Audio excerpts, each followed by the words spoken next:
This is Ryan Elliott for Boxing Social in association with Bedford. We're in London today. It's the road to Tokyo, the road to the 2020 Olympics. With me, heavyweight hopeful Cheavon Clarke. Cheavon, how are you doing today? Very well, thank you. Busy day. Busy day indeed. We're all down here today sort of promoting the European qualifiers for the Olympics, which are coming up in March. Let's start there before we talk about you. Having these qualifiers in London, how beneficial is that for you to have your friends, your family and the local support as well? It's going to be amazing to have the local support, you know. It's the biggest event since London 2012. So to have your family here, we box all over the world, and it's very rare that we get to have people come and support us. So to have the noise and every punch that you throw, somebody will be cheering, you know. So it'll be very advantageous for us to have the event here. So I'm looking forward to it. Now let's just talk about you, introduce you to the Boxing Social viewers, because I don't believe we've had you on before. You are one of our hopefuls at heavyweight for Tokyo 2020, decorated amateur, been at the Commonwealth Games. I also read that, you know, you took a bit of time away from boxing and came back, got onto Team GB, and now here we are. Been a hell of a journey. Can you just talk about your journey in the amateurs?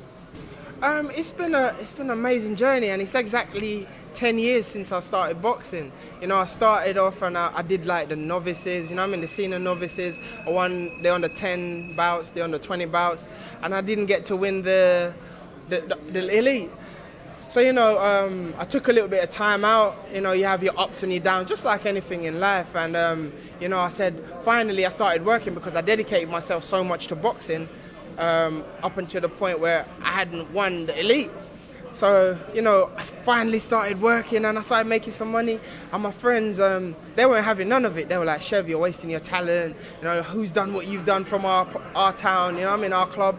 And I was just like, guys, come on, give me a break. I'm making some money, because everybody was buying cars and stuff, and I weren't doing none of that. And I just felt like I was disappointed, being a disappointment. So finally, in 2016, I came back. What do you know? I won the elite. The open ABAs, and got the trial to go on GB, and it's just been up and up ever since, man. As you mentioned, you've been flying since you came back in 2016, I think you said it was. In hindsight, do you think it was an advantage to have that time away and sort of regather your thoughts and be able to focus when you came back, knowing this is fully what you wanted? I don't know if it was fully what I wanted when I first came back, because as I said, I just done it because my friends was just on my back. And I just wanted to show that, listen, I can do anything I want to do. Do you know what I mean? I can do anything if I put my mind to it. So it could have been, do you know what I mean? A good reset is always a positive. But, you know, it's worked out well and I'm happy with that.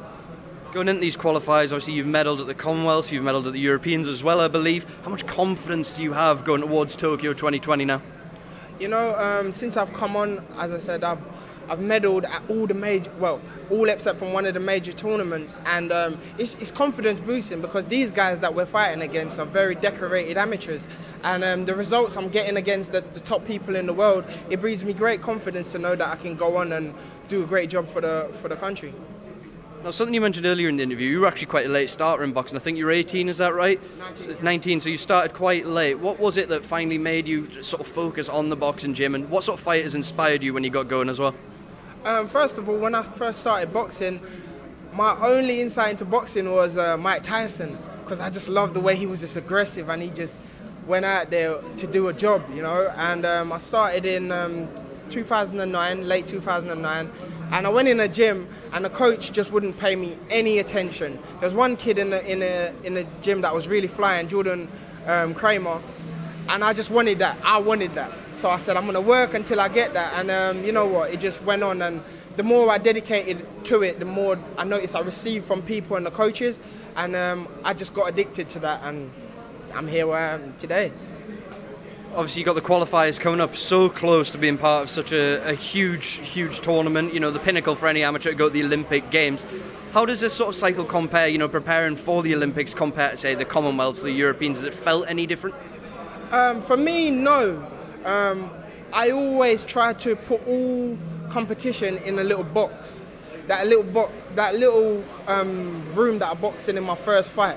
Because I think if you blow it out of proportion, then you start to make things what it ain't.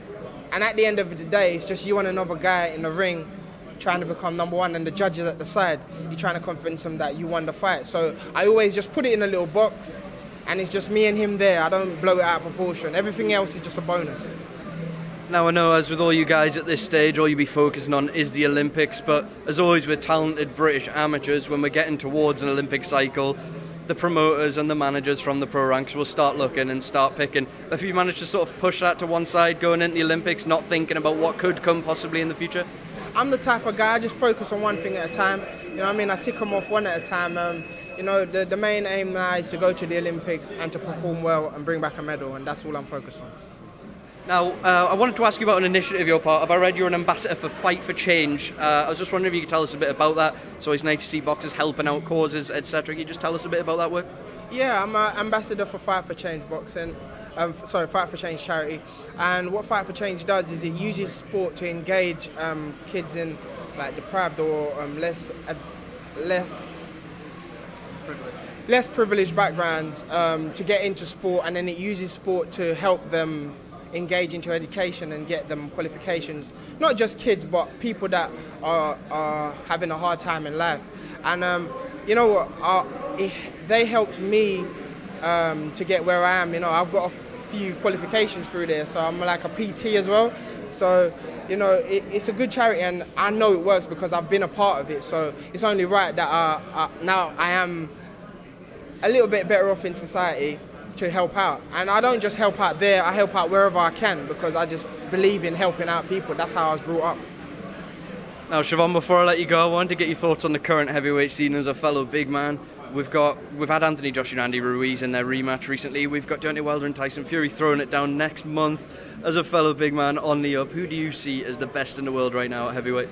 Anthony Joshua. I mean, numbers don't lie. They say men lie, women lie, numbers don't. So for me, he's the guy. You know what I mean? He's made British boxing what it is. Don't forget Dillian Whyte as well. Dillian Whyte.